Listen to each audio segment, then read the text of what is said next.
Hey there, friends and foes. This is Johnny with Back of the Cereal Box, a pop culture podcast that celebrates the fun of the Saturday experience of our youth.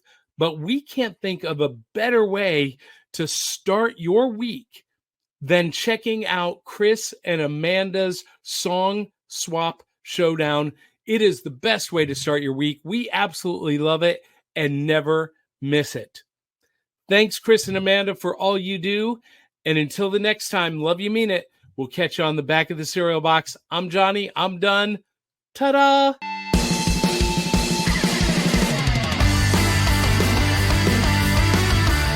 Hey, good morning, everybody, and welcome to another episode of Chris and Amanda's Song Swap Showdown, your weekly musical throwdown show. I am Chris, and that is Amanda, the ever sunny, the ever amazing, that girl, Amanda Sharp. Good morning. Good morning. Good morning, everyone who is watching us live right now. We're so happy you can join us with us and start your week off with some musical throwdowns, whatever you want to call them. No, we're happy you guys could be with us here today. So as always, please feel free to play along with us live here as we go. Drop the comments, have some fun, razz us, rate the songs along with us. We love to hear from you. And for all of you joining us on either the on-demand version, which is on YouTube, or on the go, anywhere you get podcasts, we are so happy that you have chosen to spend a little bit of your precious time here with us here at Song Swap Showdown. How the show typically works, if this is your first time checking us out, is Amanda and I each swap 3 songs with each other that we don't think, or sometimes we think, I don't know, it depends. Sometimes we have or we haven't heard the songs before. Mm-hmm. We do our best, right? So sometimes we've heard the songs, sometimes we haven't heard the songs, but then we rate those songs on a scale of 1 to 5 records, with 1 being a hard pass of a song. That's right. Thumbs down. Skip it all the way up to 5 records, which is heavenly music to our ears. Doesn't it just make Going you feel on wonderful? the Eternity playlist. Yes, it is. It's like a spa. It's like a spa day. Ooh. A Mother's Day spa day. Would you just listen to that? So tranquil. So tranquil. Amazing. So we picked the songs, by the way. You go, hey, how do you guys pick the songs? Well, we picked the songs by spinning the wheel of themes at the end of the episodes, and whatever that lands on is how we pick the songs. So the wheel last week landed on a theme that we've explored here before at Song Swap Showdown. However, it is pretty timeless because there is no shortage of these types of songs. Amanda, what is today's theme? Today's theme, this wheel spoke and we listened, and it is one-hit wonders. And this is, I think, a segment 2 of one-hit wonders. And I tell you what, there are a lot of one-hit wonders in this world. So to choose down, channel it down to 3 apiece, whoo, that's hard, Chris. Yeah, that is pretty difficult because there is definitely no shortage of one-hit wonders. I mean, you could go all the way back to recorded music history. Yes. And I know a lot of times it's very much based on the charts, which is sort of like where you go. Like, it's that song you hear everywhere for it seems like months, eternity, maybe a year, and then that artist or the band is just never heard from again.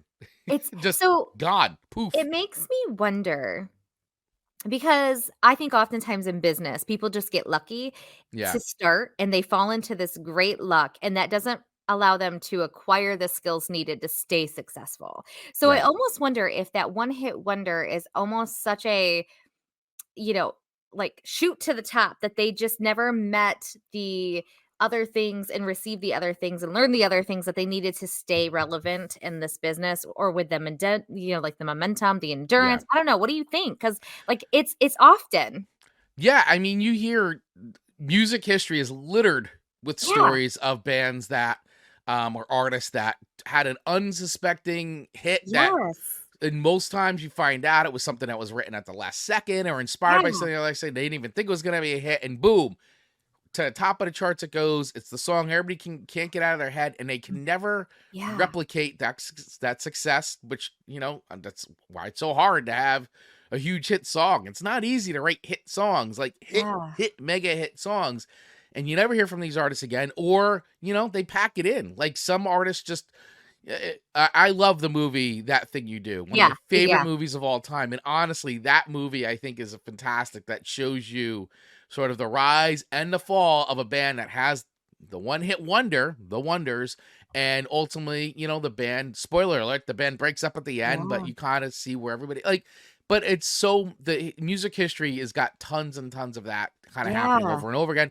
And sometimes too, like the band or the artist has the hit, doesn't mean they stopped making music. Like many artists have gone on and had extremely successful careers. It's just they never were able to crack that top 20 or that top 10. Like they never had that monster viral hit, that they had. And, history's littered with these amazing songs that just, doesn't mean the artist stopped. It's just they never were able to match the success of that first song or the song that broke, 'cause sometimes it's not even the band's first song. Like there are bands that have been around or artists that have been around for a few years before they just had that one breakthrough hit. So that's what we're exploring here today. There's definitely no shortage. And, our community is so great. Everybody kind of weighed in and gave us their picks as they always do. And so many good picks. And we'll go through some of those as well. Before we get started, though, we do have some comments in here. Ian from Australia saying, I hope Amanda had a great Mother's Day. I did. The day after Mother's Day. So, yes, happy Mother's Day to all the moms out there. Wherever you may be, wherever you're listening to us, we appreciate all the mothers. Absolutely. And I'll say, since everyone loves when I talk about food, we found this out, right, Chris? Yes. I mean, I don't want to brag, but I have a couple admirers on the YouTube that admire my talking of food. So I'll talk about what I ate because I love food. And so yesterday for Mother's Day, Marcus barbecued me jalapeno brats, like jalapeno and cheddar brats. And let's talk about the bun to brat or bun to hot dog ratio. It's never right. It's never right. It's never correct. The dog is too big, like the Costco one, much bigger than the bun, right? Much bigger than the bun. Or the dog or the brat is much smaller than the bun. So I found myself in a predicament yesterday that my brats were not as big as the bun. So I cut them in half. And this girl right here, that girl downed 2 brats. But the thing is, I cut 1 in half. So it was really 3, but I only put them on 2 buns. So it was like I only ate 2, even though I really consumed 3 cheddar jalapeno brats. Delicious. That's the science of Amanda's Mother's Day feast. I like the science of that. You know what? I go, okay, so if the now I like, especially when it comes like dogs and brats, like I like to load it up a bit, like especially kraut or any condiments, and then hot dogs too, like like to go with the all the way dog sometimes, so then I don't mind the ratio because then it gives me room, right? Because I can't stand when there isn't enough room and you want to put the extra stuff on it, and then it's too messy. You gotta eat it with a fork. And it's not and it's like you really shouldn't eat it with a fork. Like it's right. So I don't mind the room, but I do agree that sometimes the ratio is way off and it's not a great experience. No. I like your science. Thank you. And there were even some Dr. Pepper baked beans that I tried. Ooh, Dr. Pepper baked beans. Put them on that brat too. And Marcus said, that ain't right. And I said, who's the judge? It's Who's my holiday. The judge here? Who's the judge? It was my holiday. This is my day. I'll do what I want. That's right. So that's the science behind my brat eating. Do what I want. I do what I want. Dave Mattingly checking in with Good Morning Music Mixers. Good morning, Dave. Love, Dave's got like names for us every week. I know. I love it. We should actually, Dave, somehow, if you have them all saved, you should absolutely just send them all to us. So I put them somewhere and be like, all the nicknames Dave has for us. I know. He's our own AI. Could put them on a shirt. the Dave Mattingly shirt. Yeah. Absolutely. So, all right. So listen, we got a lot of music. We got 6 tracks selected for you guys today that we are going to discuss and rate on a scale of 1 to 5 records. I can't wait. And we'll let you guys know if they were a pass or a play. And you let us know if you're listening and to us live. Let us know what you guys think of the songs we're going to be discussing here. And of course, if you are catching this on demand, we still want to hear from you. Drop your comments in the comment section. If you're watching us on YouTube or Facebook, we'd love to hear from you. And usually what we'll try to do too is we usually put a little poll on Spotify as well, because Spotify is the poll. So if you are listening on the go and you're on Spotify, have fun. Let us know what you think in the poll. We'll have that in there as well. Yeah. Amanda, let's dig in. Let's do it. Who is going first today? I think I'd like to go first with your first song to me. Alrighty. I feel like of all the songs, this one might be the most one-hit wonder-ish. In fact, I didn't even know that it was actually a one-hit wonder, to be honest. Interesting. And what song am I talking about? Closing Time by, is it Semisonic? Semisonic. Semisonic. See, I even screwed that up a little bit. But I really did not know in all my years of hearing this song, know that it was a one-hit wonder. I had no idea. Yeah, Semisonic. This is another great example of a band that was around for a little bit, and they're still, as far as I know, they're still actually pretty active. And they had other songs, but this was the song that just, for when it came out, it was everywhere. I mean, this was released in 1998, charted number 11 in the United States and number 25 in the UK, and just was and still to this day. Yes, you pretty much can't go to a bar in America and probably some places in the world. I don't know. Ian, you're in Australia. Maybe you can confirm this. But this song is still played, usually at the end of the night. Somebody plays it, and some cover band will play it. Closing Time. It's one of these songs that it just, was a one-hit wonder in the sense that it's the band's biggest breakout hit. And, we've dissected what it takes to have a hit before. And I think this is one of those examples that it hit that right check mark, that it had a very specific reason to play it at a certain time. Kind of like some songs just go to sporting events really well. Some go to weddings really well, just that type of stuff. So when you digest this and kind of listen to it, it does hit that one-hit wonder mark, big hit mark. I'm saddened that they couldn't ever duplicate the success of this, though, for that band. Yeah, but you know what? I will say, though, that once again, they've had a really good career. And for them, once again, too, when you write a one-hit wonder, too, a lot of times, the financial rewards of having that song really do keep things going. And that's so true. For them, with this song, I mean, beyond being that it charted, it's been in movies, TV shows. This song has a really nice licensing rights life, and that's where you make the big money as far as a music publisher goes. So whoever owns a music publishing rights, hopefully the band does, because you really want to hope that that they do. And this was in Friends, for crying out loud. So I mean, that alone, no kidding, the licensing rights and that. So I'm hoping that at the end of the day, that a song that was, as he puts it, was written in 20 minutes. That's fascinating to me. To hopefully create some really nice financial stability for him or the other members of the band. I don't know what their agreement's like, but that's the other thing with a one-hit wonder, is that a lot of times they can live off of that's all they needed. Song. What is it? The Archies, Sugar. What is that? True. 50 years old. It's. They're still living off the royalties of Sugar. No kidding. Imagine. So one of my favorite things to watch on TikTok are the royalty checks that come through for these smaller actors. Oh yeah, when they get 2 cents, 20 cents for this episode that was in Full House, back in the 90s. I just really, sometimes it's a really good haul. Sometimes it's so embarrassingly low. So to your point, I really do hope that they do own that royalties, and that will get them for eternity a really nice paycheck. Yeah, I mean, the song was written by Dan Wilson, the lead singer, so hopefully they made some great financial decisions, and he owns, or still has the publishing rights on that. I will say, though, that, and I did read this in Song Facts, is that the song itself was the only big U.S. hit, but they did have a second hit in the UK with Secret Smile, and that actually charted higher in the UK, but but I mean, I guess for the most part, we'll be talking about US-based chart-topping songs. Yes. Just for clarification here. Okay, and Ian's coming in and saying, the last time I went to the bar, they were playing Copperhead Road. I think it was a long time ago. Me too, Ian. Me too. There you go.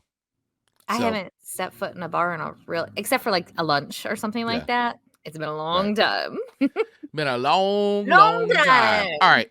So I don't know who doesn't know this song, But maybe someone. but maybe there's someone who doesn't know, or Yeah. maybe they didn't know it was Semisonic that does it. So here is a little bit of Closing Time by Semisonic.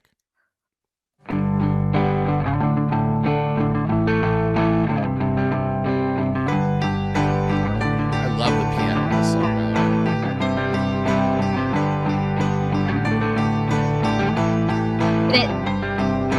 Closing time. Yeah. Open all the doors and let you out into the world. Closing time. Turn all of the lights on over every boy and every girl. Closing time. One last call for alcohol, so finish your whiskey or beer. Closing time.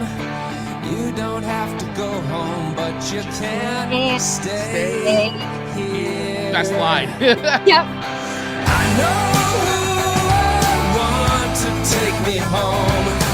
I know who I want to take me home. I know who I want to take me home. Take me home. Good song, man. Really good song. It's so hard too with these songs. Like you want to get sucked in and listen to the whole thing. But once again, disclaimer here, everybody. We have listened to these whole songs over and over again, even with these songs we've heard. But I know sometimes we get in the comments, how come you guys don't play the whole song? How can you guys rate a song you haven't listened to? We have listened to the whole song. Okay. So just so Oh no, I totally lost Chris. And he is the person who does all of the good stuff. But while we're waiting for Chris to hop back on, I'll talk about the playlist that we were just playing from, that we do listen to all of our songs over and over again. You can find it on Spotify. It is our 2024 Song Swap Showdown playlist. And there is my Chris. don't know what just happened, but for some reason I got kicked out of the studio, and I guess they didn't like I was talking. I was saying good things. I got kicked out of our own studio. It was perfect. I just went into, they can find all of the songs on our Spotify 2024 playlist. So it was the perfect timing. Yeah, I'm like, I got kicked out of our own studio. But however, I was saying that we have listened to these songs over and over again. And so for everybody, it's like, have you guys listened to these songs? Yes, we've listened to them before we come on here, which is why then we have the discussion. So We do. all right. Okay. So closing time. Where do we rate this? I mean, it definitely is that one hit wonder now that I know. Yeah. I think so many people had heard it, which definitely makes it in that one hit wonder lane. So and you know what I liked about it is he had said part of it is the song was about pregnancy and the birth of his daughter. Yeah, absolutely. Which I thought was a really cool metaphor kind of. And I didn't know that either until I read that on songfacts.com. That was really, really neat. Everybody thinks that that's the literal meaning, but it's actually this whole thing about his child being born and coming into the world. And he said even the line, every new beginning comes with some other beginning's end, sounds like it could be a Zen proverb or part of a famous poem, but it's an original line. In an interview with Dan Wilson on Songfacts, he said the phrase does have a kind of timeless proverbial vibe about it. Does seem to be literally tattooed on people's arms and reprinted in thousands of places, and it's been falsely attributed to ancient Roman philosophers, actually. So I guess there's definitely something about it. It's been useful to people. I can only be grateful for that. Absolutely. It is a very powerful line. So I actually really like this song. I don't want to listen to it over and over, so it's definitely not an eternity playlist.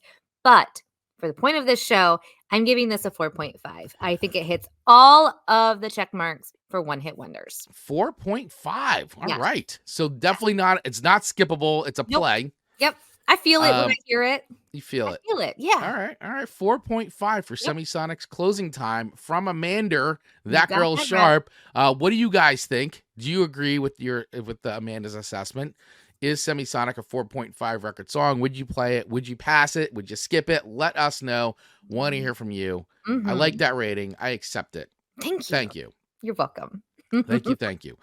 All right. So your first song to me this week is by And I went full country this week. You went full country I went this full week. country this week. You went full Disclosure, country. everyone. And I will say, out of all three of your songs, I'd heard none of them before. Shocker. I don't know any of these songs. None of them. I love that. I don't think anybody's shocked by that, though, when it comes to the country stuff. When you go Yeah. all country, it's very like, maybe I've heard it. Maybe I have not heard any of these songs. That is so funny, Right. especially considering they're one-hit wonders. But if you're not in the place that country one-hit wonders would be playing, you probably would not hear these ones. Yeah, agreed. That's the thing. Like, you gotta, you just, if you're not in the right place, it's just not gonna happen. You're not gonna have it. You're not gonna see it. So, all right. So, Breakdown Here Yes. by Julie Roberts, not Julia Roberts, by the way. Right. I just want to be very, Correct. very, very clear about Julie Roberts, because when I was doing my search, I'm like, Julia Roberts. It kept coming up. I'm like, no, Julie Roberts. Breakdown Here. So that is your first song to me, and that is the debut song from her, which was released on May 24th, 2004, and it peaked at number 18 on the country music charts. It is her only hit song, won the chart, and the song was written by Jess Brown and Patrick Jason Matthews. So this is a tune that was also, I think wasn't this a cover as well? Is this a song that somebody else did too? I thought I read that this was a cover. Was it Trace Adkins? That's it, Trace Adkins. Here it is. Okay. Yep, I'm seeing it now. Trace That's Adkins. similar-ish, yeah. Yeah, he said it was originally recorded as I'd Sure Hate to Break Down Here, and it was released by Trace Adkins on his 2003 album Coming Home Strong. However, his version of the song was not released as a single.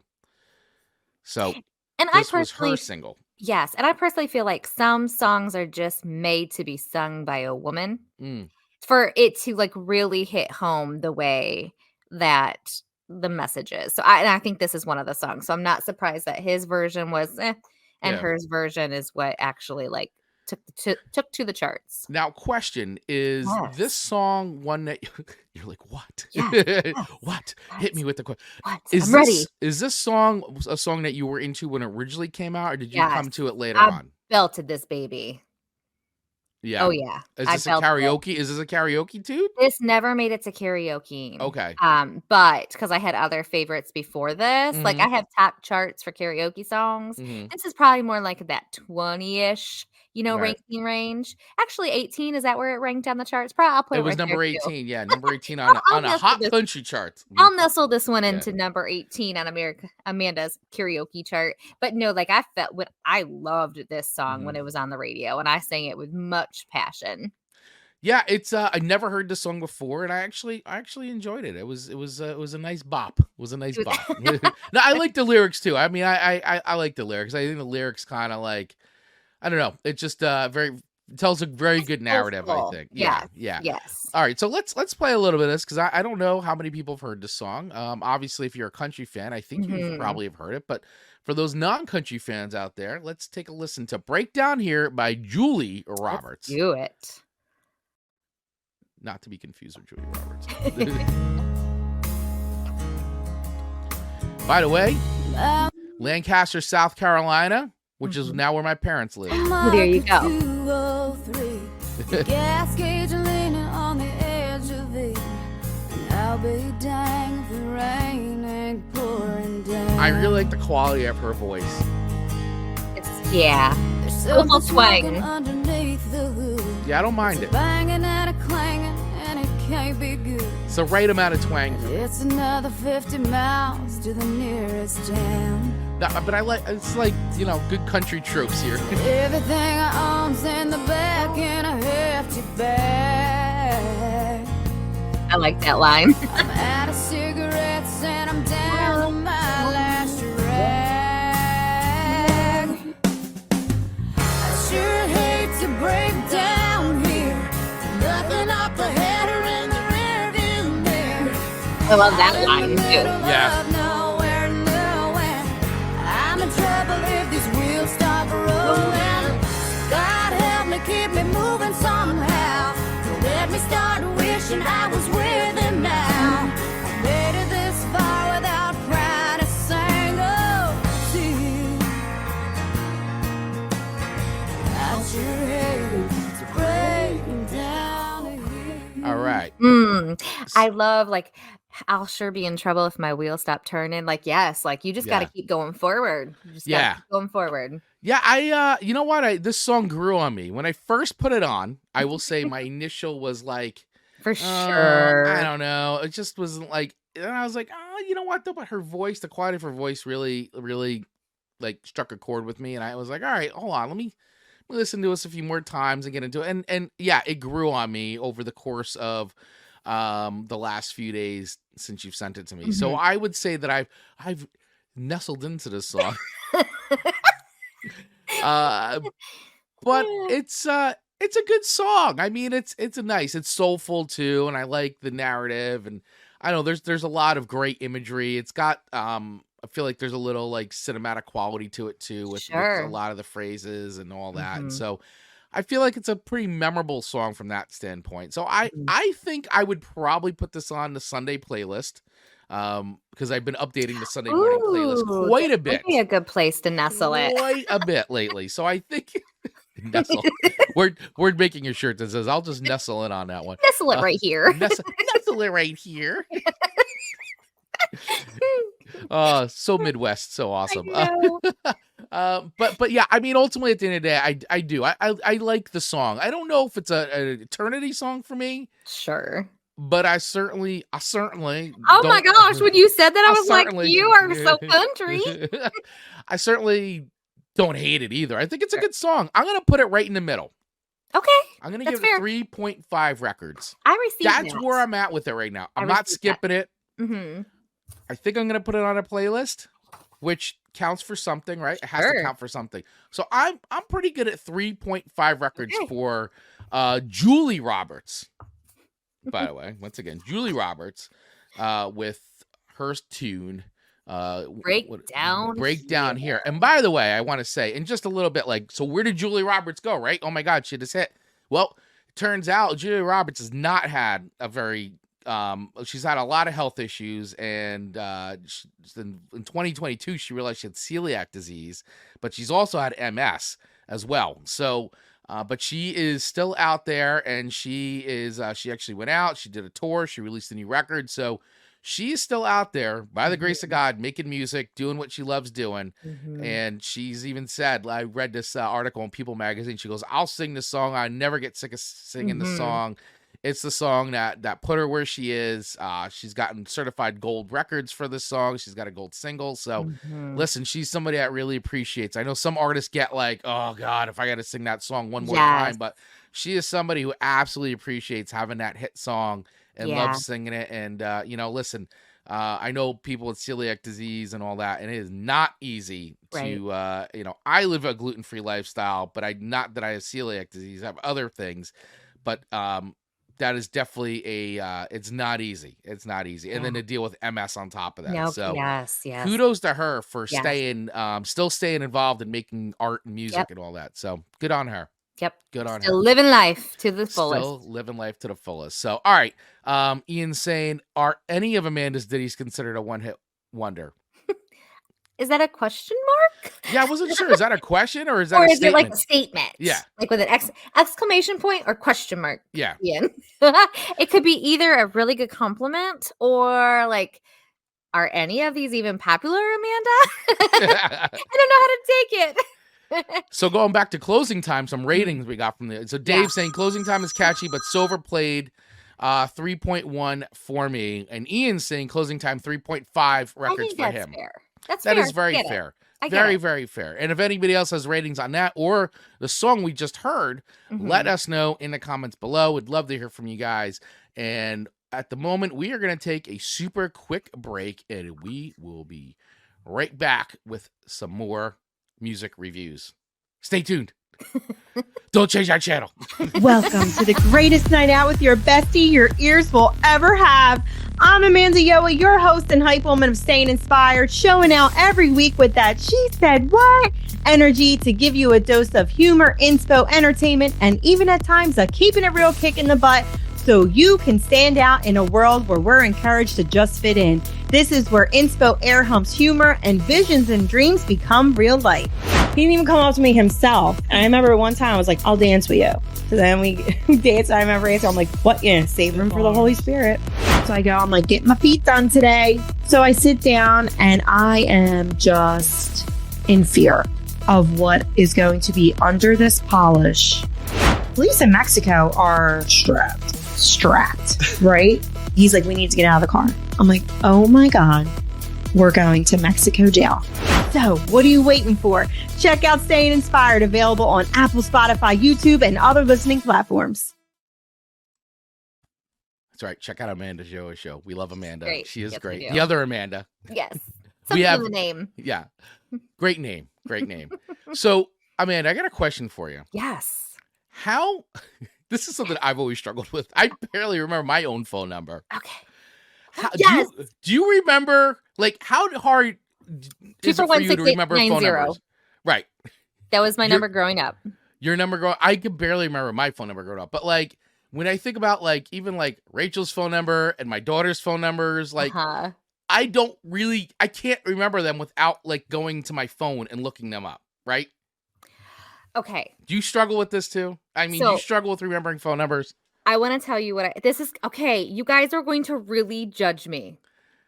And I might make Chris edit this out later. You can't edit this out. Well, you're right. All right. So we all know the very popular song 867-5309, right? Yep. Jenny. Right. Because we know how that song with Right. the jingle makes us remember it.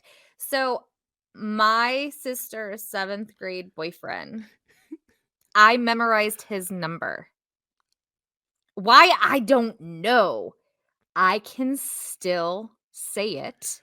And did you All do the this song because to it? I did it to the 867 song. So it was 457. Why do I do that to myself? I'm 42 now. This was decades ago. But it Yeah. shows how if you jingleize something, Right.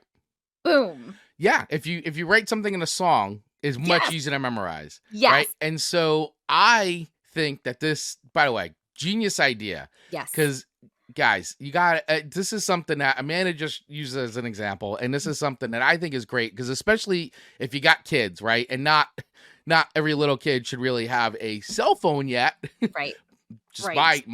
but they should know the numbers, right? Because listen, Absolutely. if it's things are different now, there isn't just the one home line anymore. Like you've got Mom's know, cell phone, d- dad's cell phone. yeah, maybe grandparents, Yes. siblings, all that. And it's not easy to always remember all those numbers. So when you're teaching a kid, a child, those phone numbers, very important for them to know it. What's the best way to do it? And Amanda just proved it.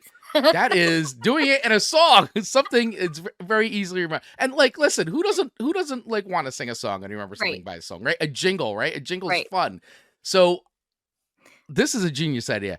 Musician and comedian and dad, by the way, Mike Boom. Furman has definitely come up with a whole new approach to child safety. And I think this is just genius. MyPhoneNumberSong.com makes a song out of So your amazing. phone number. Mhm. Guys, this is I think this is such a great idea. So I mean, honestly, you got to check this out. I'm sharing my screen because I want you guys got to check this out. So And the website is genius. Yeah. www.myphonenumbersong.com. I mean, boom. myphonenumbersong.com. I mean, easy to remember. And we'll also Yeah. have the links in the notes as well. But honestly, if you want to teach your kid your phone number with a song, this is the way. And it's so easy to do. Literally, it's a 6-step process. Step 1, enter your phone number. Step 2, select whose phone number it is. So you can even teach it that you can even teach your child it's mom's number. Step Mhm. 3, you'll get an email with a download link. 4, accept the terms, privacy terms. Number 5, you pay $2. And by the way, 10% of that goes to missingkids.org. And then step 6, you get a finished song to play that you can have, that it'd probably be good for you to learn it and for your kid to do it. Absolutely. So literally, you have 24 hours to download the song. I mean, it takes less than a minute to create. And it's not, by the way, not randomly generated by AI. It's a real song specifically written for kids. And Mike has, it's so funny. You go through it and you read it. Mike has done all these. So this is really Mike's voice, Mike playing these songs. I'm going to play a sample. So here's the sample. Please It's on the do. website. But literally, You guys got to for try good. this.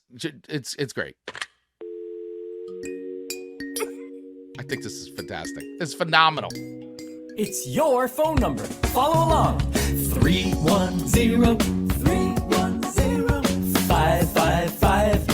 310-310-555-555. I'm doing this for your phone number. 2 1 If you ever are in that predicament.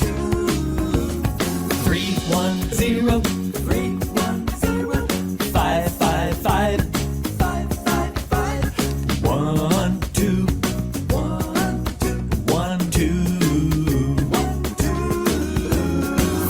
1 2 This is genius. 555 1 2 I love 1 the repetitive of breathe.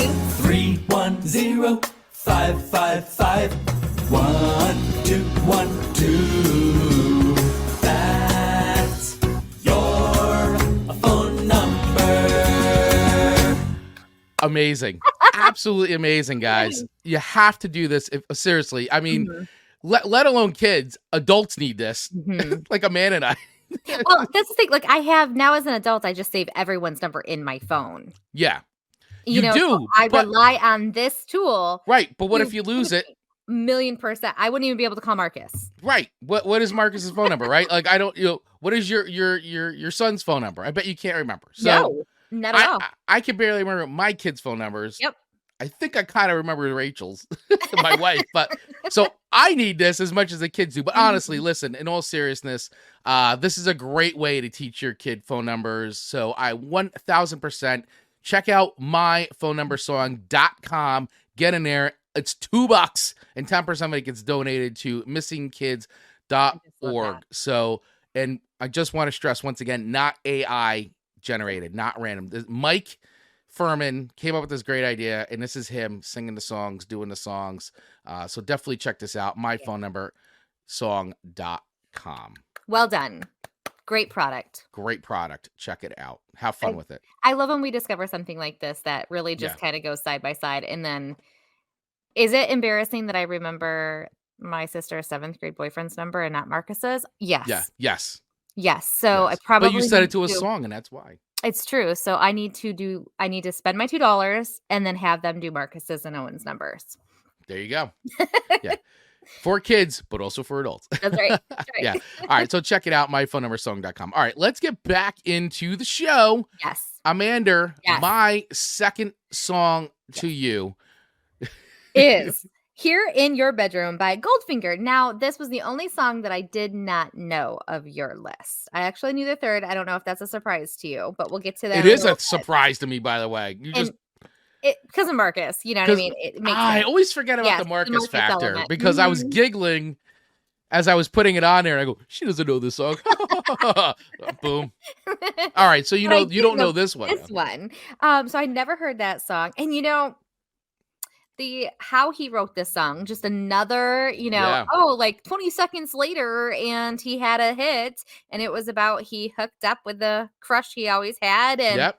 he was saying, I wonder if she'll feel the same as I do right now, which he was just very happy at the moment. Apparently Yeah. the relationship was very short-lived, but he got a song out of it and she got a song written about her out of it. Yeah. He got number 5 on the Billboard I mean, Modern Rock charts. So this hit number 5 on the charts. So must have that's been some good chemistry. top 5 song. And then they wound up then getting song, their big, the other big song they had was Superman, which wound up in the Tony Hawk Pro Skater game, which Sure. everybody knows that song Sure. as well. So, you could say these guys are one-hit wonders, but they definitely, and they're still out there Mhm. having a nice Grinding. career, playing, touring, putting out records. They actually did these great series of live videos called the quarantine sessions. So during lockdown, they did like a bunch of songs and they were all in the different studios and edited it all together. They're really fun to watch. Fun. I remember watching them when they came out and being like, this is great.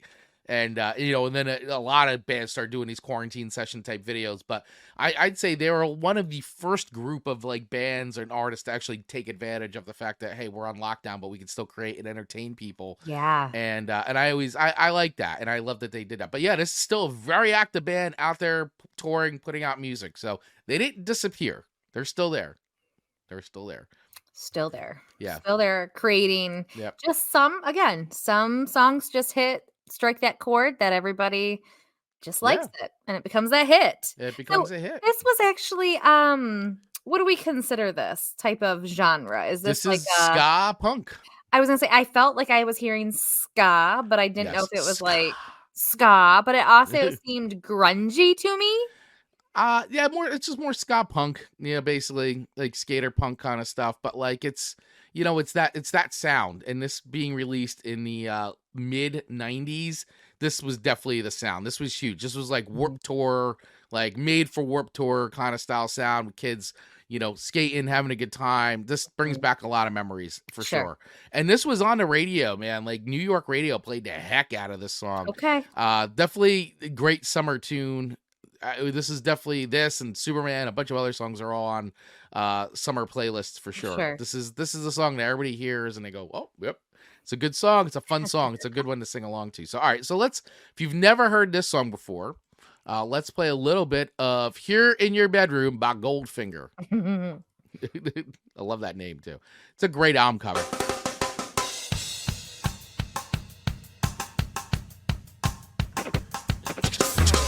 Pick it up. I need Benny back. Benny. I know. This one goes out to you, Betty Cabal. There you go. Going out to Betty. Ooh, you sounded so much better.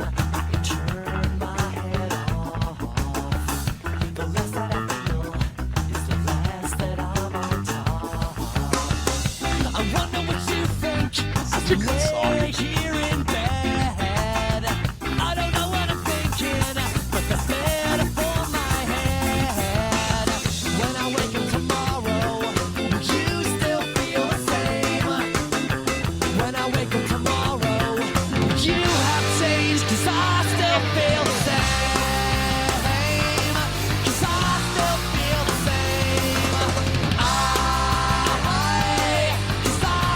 Really jamming out. Those usually are just not keen.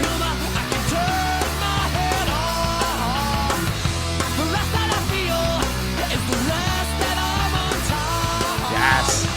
I wonder what you think as we lay here in bed. I don't know what I'm thinking, but the bed Want to listen to the whole thing. Oh, it's such a good song. This is such a good get up and go song, man. It's a fun one. It's a fun one. Yeah. It's definitely. All right. So where do I rate this song? Where are you feeling about this, Amanda? Anyone who's a listener of this show, I enjoy some ska and reggae sounding stuff. Like I, again, never really knew it was a lane until I was like, ooh, it has a name. So this one, I don't like as much as the other two. So this is probably my least favorite, but I still like it. So I'm going to give this a 3.5, which I still think is pretty good. Right, guys? Okay, so right in the middle of the road, 3.5. Yes, all right. A little above average. So you're not as excited about it as I just was. No, you were really jamming out, and I enjoyed the show. You enjoyed the show, thank you. I enjoyed the show. Yeah. No, it's a good get up and go song for me. Yeah. I mean, it's just a fun one, and everybody usually sings along to it. At least in my pack of in your people. pack. In my pack. You've got a good pack. I got a good pack. I do. No, so I accept your 3.5. I'm glad you dug it. So definitely a good one. Yeah, and I agree. Dave coming in with Goldfinger also does a good cover of Rio. Yes, they do. That is a fun cover song they do. I like that one. By the way, Alex Bayless checking in with I do now. Old phone numbers, but new ones are hard to remember. Yep, he does not. I do too. I know those old phone numbers usually by heart, and then the newer ones I just don't even pretend to try and know. Yeah, phone numbers. You got to be kidding! I'm happy to find my way back home from work each night. It's we not... need to make a song about directions on how to get home. Which one of Benny's songs that he and his band sings, one of his band members wrote it, and it's literally only about directions. Yep. Yeah. So Ian, we can help you get home by writing a song about directions to get you home. Yeah, absolutely.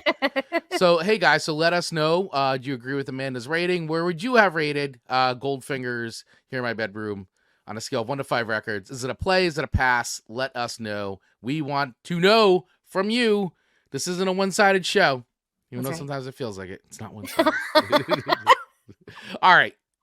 Your next song to me Yeah, I'm not Which- sure about this one, how you're going to think this one. So this was, I don't know, there's something about, I had no idea that he was a 12-year-old boy. 12-year-old boy. And I knew you would be kind because of his age.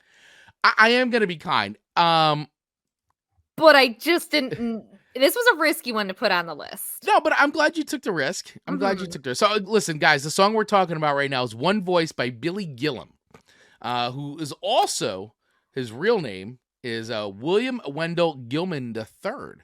Born May 24th, 1988, known professionally as Billy Gilman, is an American country singer. He started as a young country artist and is known for his single One Voice, which was a top 40 hit on the Billboard Hot 100 and a top 20 hit on the Billboard Hot Country Songs chart in 2000.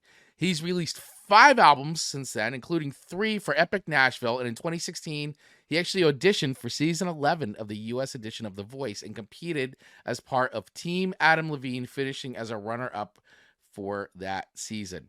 This song peaked at number 38 on the Billboard Hot 100 and hit number 1 on Billboard Hot Country Songs chart in 2000, and he was 11 years old at the time, becoming the youngest artist ever to have a top 40 single in the country chart. So I guess beating out Brenda Lee. Because Brenda Lee was pretty young when she hit. Yeah, with Rocking Around the Christmas Tree and all that. Yep. So youngest. So, and wow. Okay, so about this song, I'm gonna say not my cup of tea. I figured. Not my cup of tea. But. Or a glass of beer.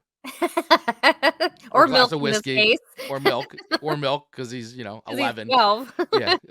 So but I'm gonna say it's not a horrible song by any stretch of the imagination. Just not for me, right? It's not something I really kind of connected with. At first I swear I thought it was a female singing at first. I was like, oh, this is. But then I was like, wait a second, no. Then I'm like, I looked at the word. I'm like, oh, Billy Gilman. No, this is. And then I was like, oh, it's actually a child singing the song, like a true child, a true child. So I was like, oh, okay. So I wasn't expecting it to be a child singing the tune. So I'm gonna play a little bit of this. I want to know what you guys think. Have you guys heard this song before? I mean, does anybody else out there know this song, by Billy Gilman, One Voice? Seems like it was a pretty big hit. I mean, obviously, when it came out, it seemed like a huge hit. And it is just kind of sung through the eyes of a 12-year-old assessing violence, kind of, and the things in the world that aren't good. And so I think, a 12-year-old boy probably is the one to have passed on that message. So bravo, Billy. I mean...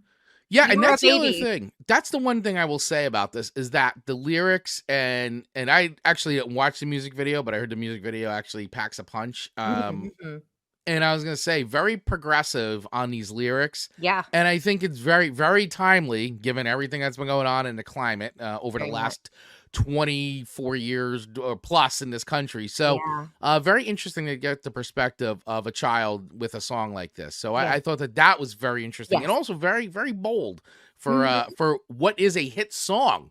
Yeah, right? Agreed. Hit song. So all right, so let's play a little bit of this because I don't think I don't know if I hadn't heard it before. Country people will probably remember it. Country people, non-country, this is going to be new. All right, so let's check out a little bit of One Voice by Billy Gilman here. I mean, just look at the cover. He's a baby. I know. Look, yeah, and then you see him today, and it's like he's like 35 or he's something. A man. Yeah. It sounds different. Some kids have and some kids don't, and some of us are wondering why.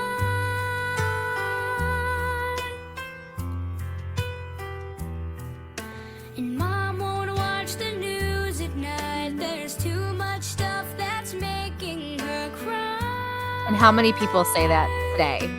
Oh, yeah. I mean, it's so relevant still. We need some help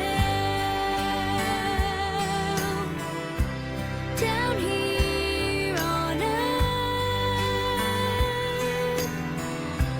1,000 prayers, a million words, but one voice was heard.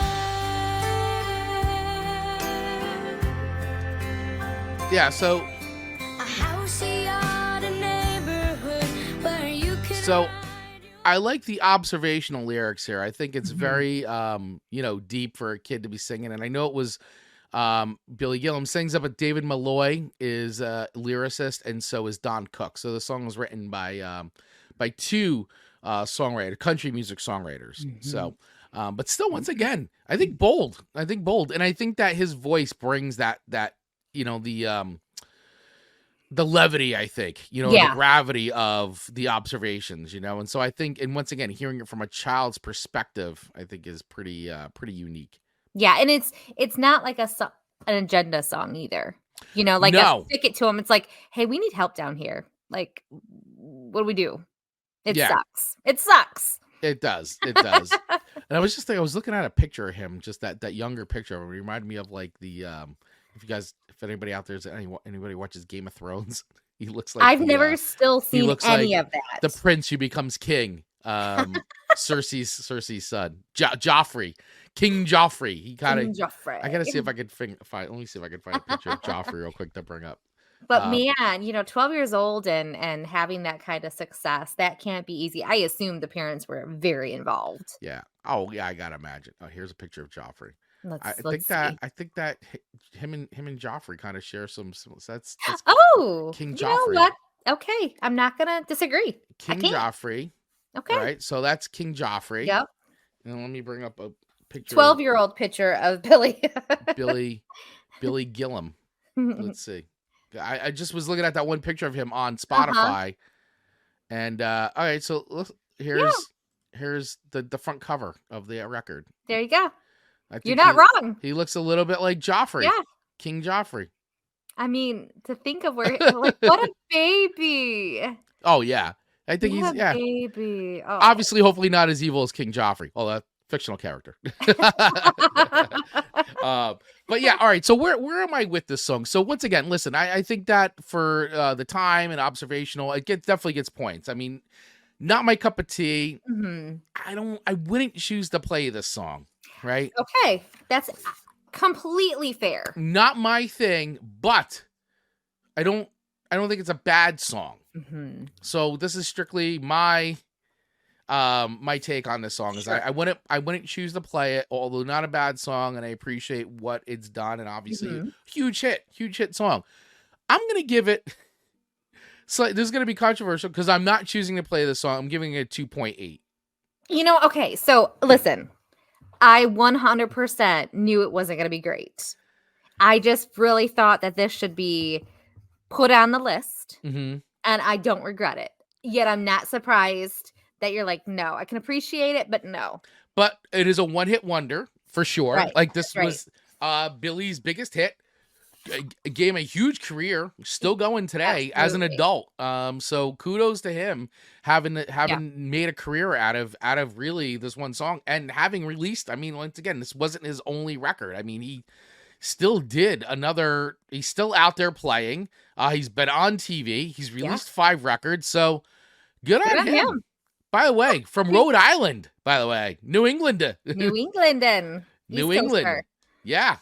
Very good. Billy from New England, repping country music with one voice right there. One voice. Yeah, so that's where I'm at. I'm at a 2.8 with it just because it's not my cup of tea, but I do appreciate that it exists. Mm-hmm. And kudos to Billy Gilman. Seriously. There you Once again, really hard to have a hit. And boom, he's got it and he's living off of it, and good for him. That's right. That's right. Okay, moving on to your third and final song to me for the day. Yeah. Flagpole Sitta Flagpole Sitta. by Harvey Danger. So I am so surprised that you know the song, but then when you told me Marcus listens to it, I'm like, oh, okay. I always forget the Marcus X Factor. That he's cool.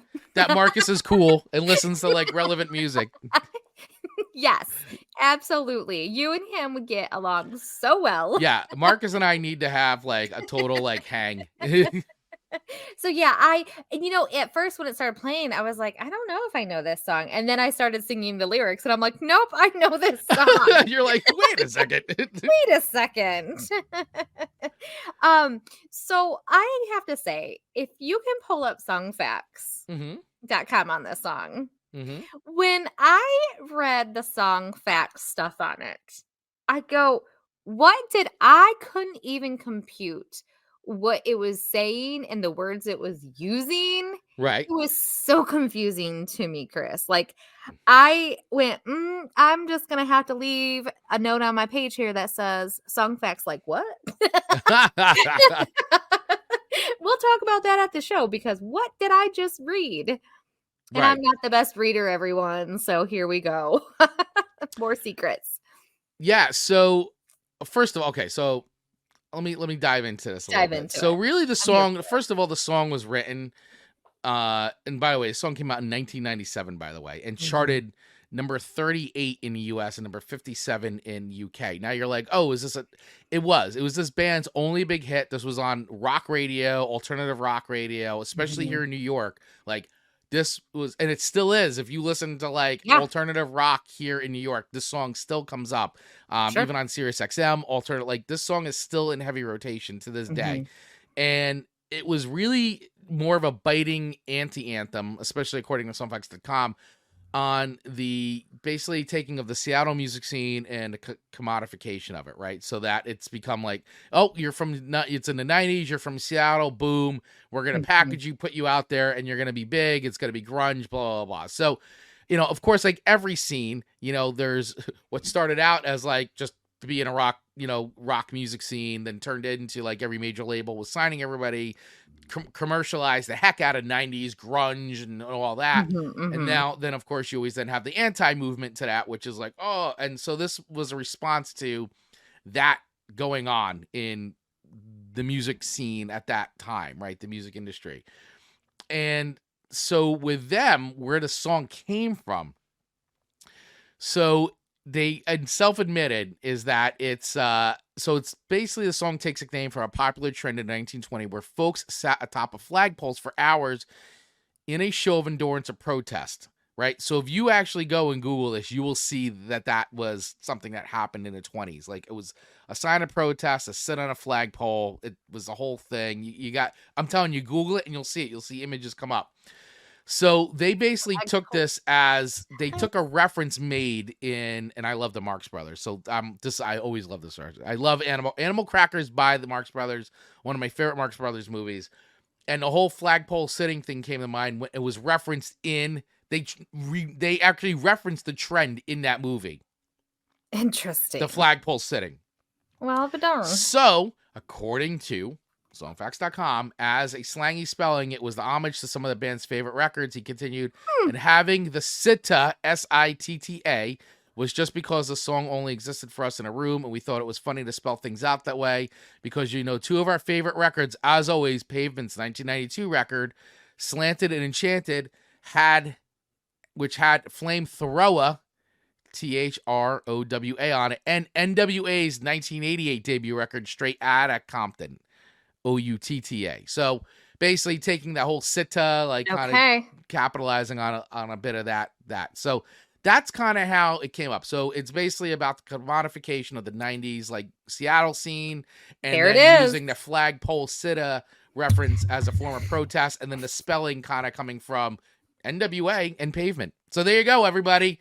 It was a lot to digest. Okay. The history of flagpole Sitta. So let's talk about flagpole sitting for a second. Like, realistically, Chris Baglio, how long could you sit on top of a pole? And when you look at it, there's First a platform of all, I would on never this do pole it here. Okay. I'm gonna hold on. I'm gonna bring up an image too. So some are more generous than others, but there is a place to either stand or sit. Yeah. So on top of this pole. Here is. I'm just gonna share my screen. Because you got, I mean, for those not Googling or if you're just sitting here watching and being entertained, here are some images of people flagpole sitting. There you go. Back in the day. Hats off to the flagpole sitter. See, this guy's got a little seat. Yeah. But I mean, this guy's standing on top of this flagpole. Mm-hmm. This guy's just chilling out, reading a paper. Reading a paper. Look at this. Just reading a paper. Oh, that looks docked. But this guy. Interesting. Alvin Shipwreck Kelly, 1893 to 19. Prolific pole sitter who first publicized flagpole sitting in the U.S. attracted massive crowds. So Is this something that should be brought back? So this I'm is what surprised we don't see more flagpole sitting these days. This is what I'm thinking. Like, realistically, I wasn't built to be a telephone pole sitter or a pole sitter. Like, I just wasn't built for that. I'm not built for it, nor would I do it. I don't feel I don't feel that I need to go sit on a flagpole. No, I feel like heights don't bother me at all. But if that pole sways at all, I'll be getting sick. I'm antsy in my pantsy. I have to pee a lot. Like, right. I mean, I just can't imagine I would be very effective on a pole. You'd have to find another form of protest. Yeah, like just go on social media or something. Just make a TikTok. Just make a TikTok. Just make a TikTok these days. Yeah, I yet the visual statement of a pole sitter during like 2024. Yeah. To your point, like, I'm surprised that's not a thing anymore. I'm surprised we haven't seen more of it, but maybe people need to go back to the 1920s and take a look at things. But I don't know. What do you guys think? I didn't know about it. Would you guys has anybody out there in our audience actually done a flagpole sitting? Have you done? And would you, given the chance, would you do a flagpole sitting? For fun or to advocate something. Like, would you do it? Let us know. I personally would not. No. Not I'm not sitting on any flagpoles. If I was gifted enough, I would do it. However, just don't think it's for me. You know what? The caveat I gotta say though, hold on. Let me bring up the one. See this one image here. I think though. All right. So first of all, I'm not a big heights guy, so this is also another. I think reason. A lot of people aren't. But I think if I had a little seat, maybe. See, I don't know. This is like what do you call it? The crow's nest, right? With the on a ship. So this guy's sitting in like a little seat or something. Maybe if I had like a recliner. Oh, here's one with like a bunch of people sitting. Oh, so okay, let's rephrase that. Chris, if it was you and I on something like that and we could like just talk, what would you think then? I'd need a nice comfy chair at the top. Okay. And maybe not so high. I'll go the higher one. You can send a higher one. I'll take the one for the team for the height. I'm not a heights person. So. I don't think I'd be very effective. But interesting, I didn't even know that was a thing. Yep. So look at this song, Flagpole Sitta by Harvey Danger, educating people. Look at that. And loaded with sarcasm, which is another reason why I love this song. I mean, they just literally rip on everything. Like, I love it. No one is safe in this song. So let's play a little bit of this. All so right. Those, because I feel like a lot of people really may not know this one, or may not know that it's Harvey Danger. So, yes, in my lane, like especially. Yeah. Because had there not been a Marcus element, I wouldn't have known this. Yeah, and this was in heavy rotation MTV. Actually, it did. It helped propel it to number 3 single on their modern rock chart. By the way. Ooh, look at that. All right.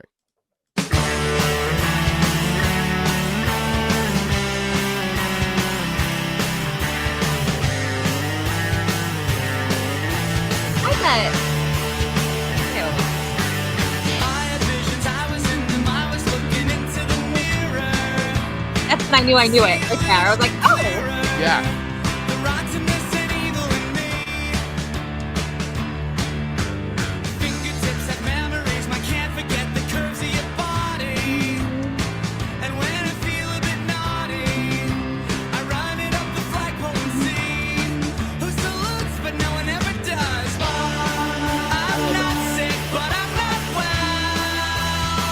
Oh, this is an American Pie. Yeah, it's been in a ton of things. Okay.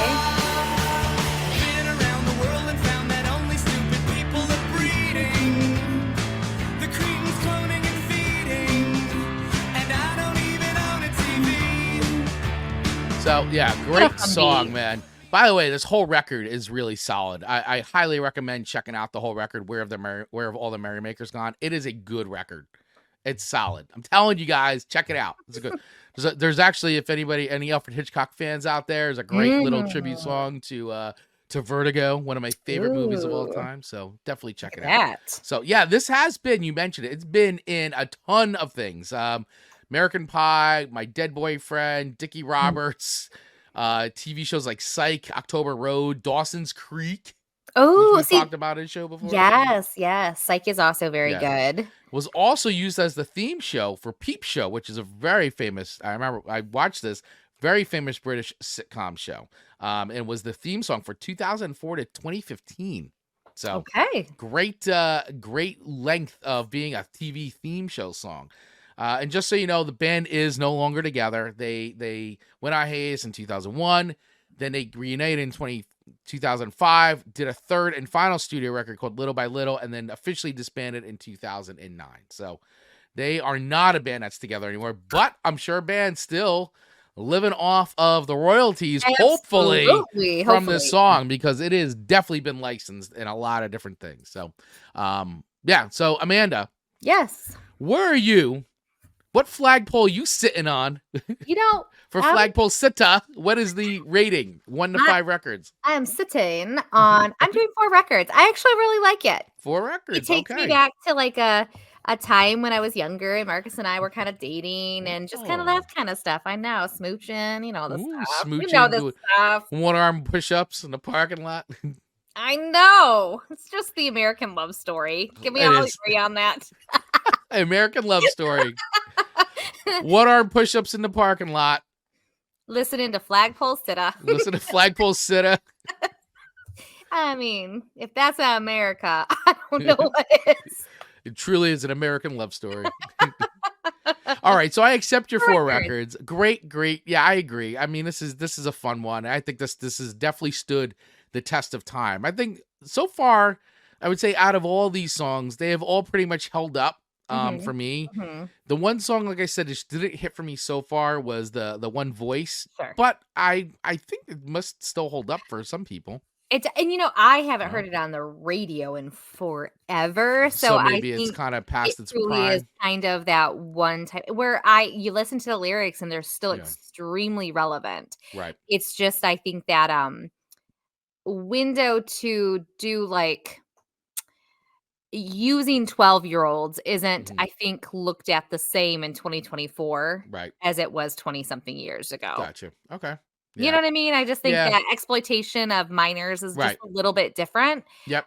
So I don't know that we're going to see that a whole lot anymore. Yeah. So I think it just feels funny. But yeah, I agree with you. Yeah. Okay. All right. All right. Well, we have one song left. One song left. Before we get to our final song, I do want to thank our Patreon members, Mark Ronick, Dave Manley, Ian from Australia, and Johnny Beyond in the back of the Cereal Box crew. Thank you all so much for your support of Patreon, us on Patreon. We do post in there weekly, whether it's me and Amanda, but we're always posting all kinds of other fun content in there, whether it's top 10 lists or other video reviews. Recently, I did looked at, we listened to the top 10 of Spotify's Global 50. I've been going on there and listen to some music on Brooklyn Vegan together. So listen, we've been posting stuff in there, and we're always taking requests in there as well. So join today. It is free to join. You can try it out for 7 days. Scan the QR code on the screen or use the link in the show notes and description and give it a try. And then you can join for literally as low as $1 or join our very new $1.50 Costco special. The Costco special, the hot dog and soda special, $1.50. Join it, and you get a very special little limited edition sticker for joining. So, and there's all kinds of other perks and benefits on there too. So check it out. Join for free, and once you join, we will add you to the Patreon shout out screen that we do here each and every single week. So, all right, Amanda. Yes. Last song. Yes. Last song of the day. Your last song to me was Leave the Pieces this was a banger. The Wreckers off of Stand Still and Look Pretty. Short-lived Wreckers. Let's just... Yeah, they kind of got wrecked. They kind of came and went. I don't really know the song, but I knew the name of the band. Okay. And really, honestly, because of Michelle Branch. Of course. I knew Michelle Branch. I didn't know who the other person in the band was until I just did the research, and I was like, oh, okay. So listen, the Wreckers were an American country duo formed in 2005 by Michelle Branch and Jessica Harp. Yeah. Both who had great solo careers before they joined forces.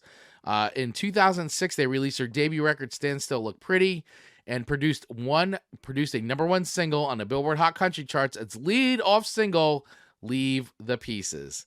The album accounted for a top 10 hit on the same chart with My Oh My as well. And after release, both Branch and Harp returned to both solo singing careers. And Harp since then has enjoyed top 40 country success with her own single, Boy Like Me. Coming off of Wikipedia, by the way, which I think is pretty accurate because that seems to track with everything else I looked at. Yeah. So, but yeah, the record is they kind of flamed in and burnt out fast, but they definitely left behind some good tunes. I will Good say, nuggets, yeah. yeah, I will say out of all the songs you sent me, this is definitely my favorite. Okay, Of that the songs makes this week. sense. Of the songs this week. I really liked this song a lot. And I actually was like, man, I should actually check out this full record because I do like Michelle Branch. I think she's a great music. I think she's a good artist and she's Yeah. great voice. And I thought that this song was pretty good, man. I was really digging this one. I was kind of grooving to this one. I'd say even of all the songs, this is definitely the one I probably listened to the most. Like I would be like, oh, let me hear it again. Sure, Let me hear it again. Sure. So I thought this was pretty cool. So let's play a little bit of the Wreckers here with the tune Leave the Pieces. Leave them. Leave them when you go. Let's check this out. Here we go.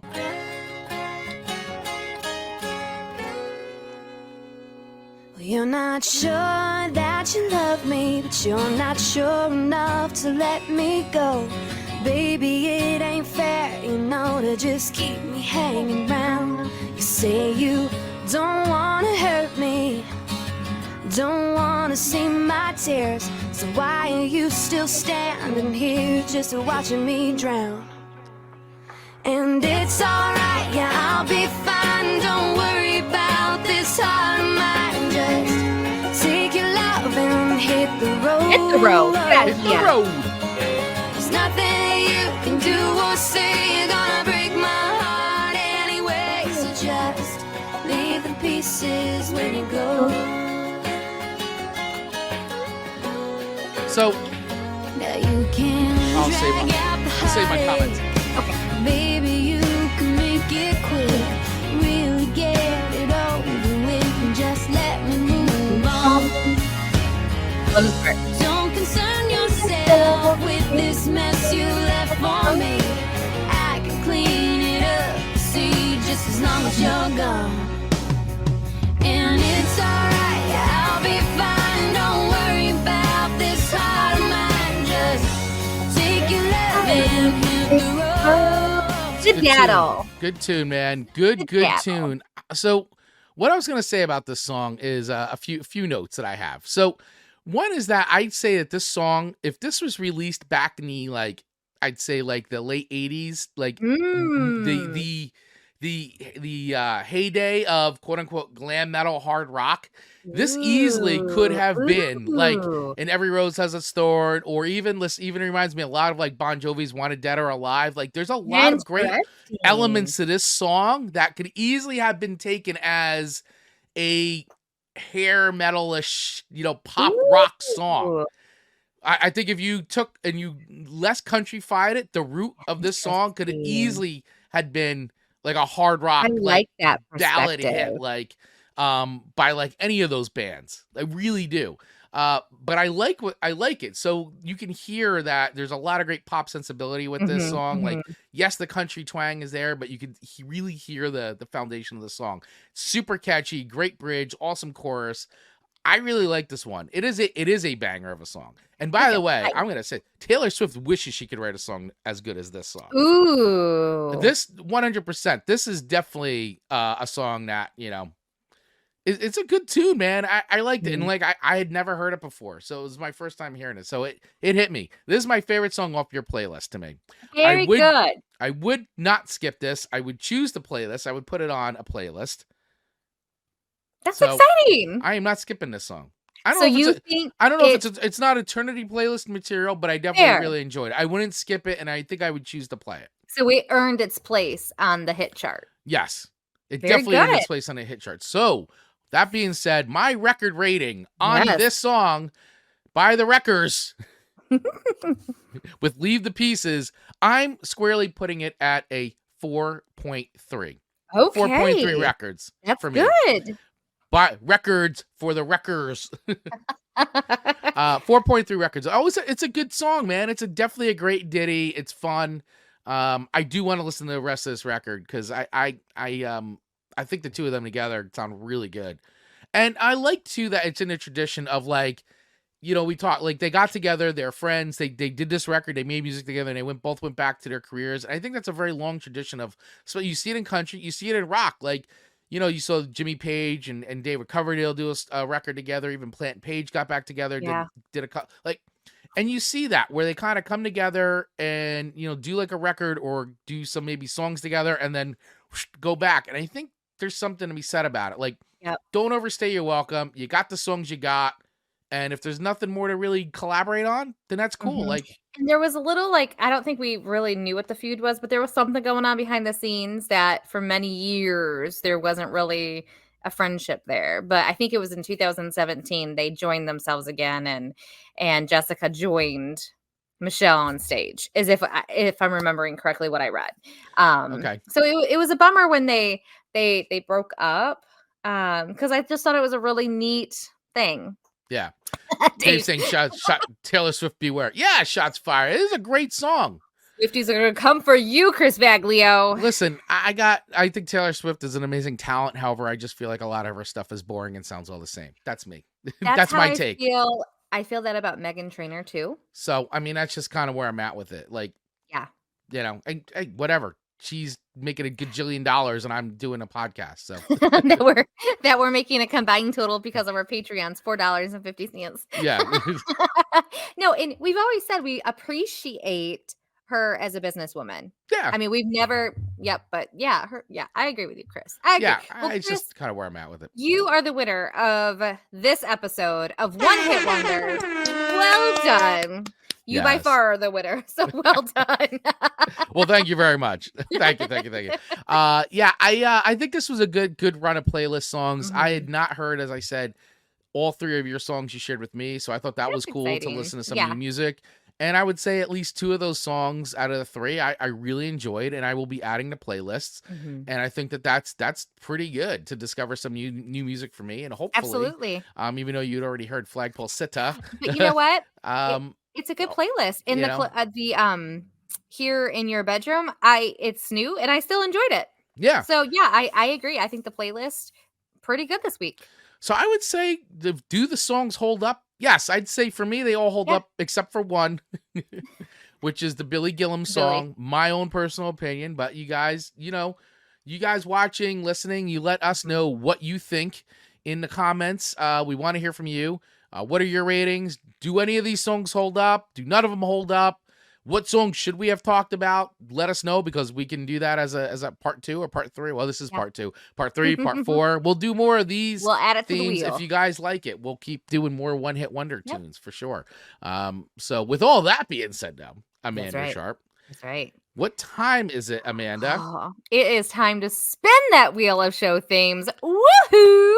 Woohoo!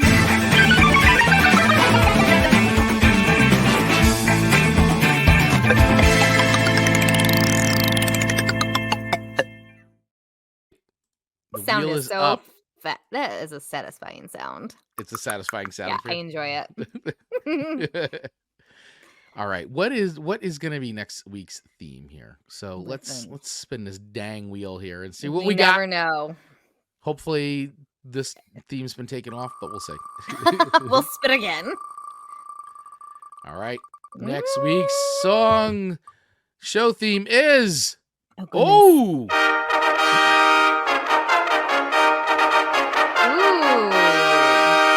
Artist Deep Dive. Interesting. So I guess, what does that mean to you, Chris Baglio? So for me, I would say we pick one artist each, and we pick 3 songs from that artist. Like the deep cuts of that artist. It could be the deep cuts from that artist. Yeah. And we go, okay, here's the 3 songs we selected from this artist to sort of represent their body of work, and rate those songs on a scale of 1 to 5 records. Ooh. Yeah, Dave is saying, so 3 songs apiece from the same artist, mostly on cuts. Right. Yeah, I would say yes, Dave. I mean, okay, we're gonna. I would say let's definitely try to stay away from the hits if we can. If that artist has had a hit song, more of that deep. It doesn't always mean that we've even heard that hit song, but I know for me, I'm gonna try to go for some deeper cuts that I think are really good, solid songs from that artist, and it could be any artist, any genre. Whatever. Man, I feel like Ian and Dave and Mar. Dave's Normal. be prepared for 3 men without hats and 3 DV quality dudes. I'm not surprised that I was going to spin it exactly like that going, I'm Yeah. pretty sure our listeners are going to kind of guess who. There's a list of probably 5 I'm going to pick from. Yeah, I got a feeling out of who you normally go to, but I Uh-huh. think they're going to be good because there's a really good chance I haven't heard Yes. those songs. And I know for me, my head is swimming. So I know. My default wants to go straight to Elvis, but I don't know. There's Well- chatter on our YouTube video about that Elvis, and there's some really good chatter. So I don't want to take There's away some from good that. chatter. There is some good chatter on that one. But yeah, Yeah. I would say, man, my head is swimming. I got to decide which way Same. I'm going with this. Ooh. Am Do I I wanna going surprise heavy? Am I going people? classic rock? Am I going to go punk? Yeah. Oh, man.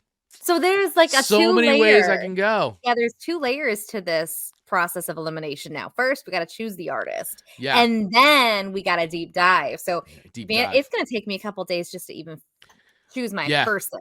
So there's going to be some research going on this episode Yeah. for sure. So Ooh. everybody stay tuned. Next week's episode is going to be a banger. And of course, we always want to hear from you guys too. Yeah. What artists should we explore? What would be a good deep dive Mm-hmm. artist for us, Amanda and I, to go look at? Or what are your suggestions? We'd love to hear from you because you never know. That may actually sway us Yeah. which way we're going. I already know, like we said, we already know where Dave's going.